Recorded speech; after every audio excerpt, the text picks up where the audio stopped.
মা দেখো 12টা বেজে গেছে, আজকে আমার 18 বছর পূর্ণ হয়েছে, এখন আমি বিয়ের জন্য একদম পারফেক্ট, আমাকে বিয়ে দাও। হ্যাপি বার্থডে টু ইউ মা। Happy birthday. থ্যাংক ইউ বাবা। তুমি কিন্তু এতদিন বলছো বিয়ের বয়স হয়নি, একটু 18 প্লাস হোক তারপর তোমাকে আমি বিয়ে দিব। এখন কিন্তু আমি 18তে পড়ে গেছি, আমাকে বিয়ে দাও। নির্লজ্জ মেয়ে, লজ্জা শরম কিচ্ছু নাই। নিজের বিয়ের জন্য কেউ এইভাবে পাগল হয়? তো বিয়ে করবো না? আমার ছোটবেলা থেকে কত শখ, একটা বউ সাজবো, বড় হয়ে জামাই নিয়ে সেলফি আপলোড করব, ভিডিও ভাইরাল করব। এখন তো আমার বিয়ের বয়স পূর্ণ হয়ে গেছে, তোমরাই তো এতদিন বলেছো একটু বয়স হোক, 18তে পা দে, তারপর বিয়ে দিব একটা ছেলে দেখে। এখন আমাকে বিয়ে দাও। হ্যাঁ অবশ্যই তোর বিয়ে দিব, কে বলতো 18 বছরে পা দিলি, ভালো পাত্র পাই তারপরে বিয়ে দেব। ভালো পাত্র পায় মানে কি বাবা? তুমি আমার জন্য পাত্র সিলেক্ট করে রাখোনি?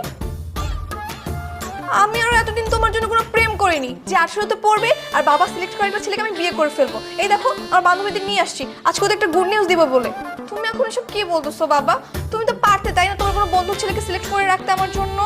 আরে মা কেন এত অস্থির হচ্ছিস? হ্যাঁ তুই কে? তুই হচ্ছিস আমার একমাত্র মেয়ে। ধীরে সুস্থে ভালো পাত্র দেখে, ভালো বংশ দেখে তারপরে তোর বিয়ে দেবো। মা এত চিন্তা করিস না, যা বন্ধু থেকে নিয়ে রুমে যা, শান্তি মতো ঘুম দে একটা। না না বাবা, আমার ঘুম হবে না, আমি আজকের দিনটার জন্য ওয়েট করেছিলাম। এখন তুমি আমাকে কি বললা এটা আমার বিয়ে হবে না মানে? তুমি ধীরে সুস্থে কেন বিয়ে দিবা? আমাকে কালকেই একটা ছেলে দেখে বিয়ে দিয়ে দাও। আচ্ছা কালকেই তোমার বিয়ে দিব আমরা, ঠিক আছে? এখন তুমি ঘরে যাও, এই যে বান্ধবীরা আসছে, আমি চিকেন ফ্রাইগুলো রেডি করছে, ওগুলো আগে খাও, তারপর আমরা বিয়েটা ঠিক করি। কিন্তু পাত্রকে তোমরা তো কিছু সিলেক্ট করো না, তাহলে কাকে বিয়ে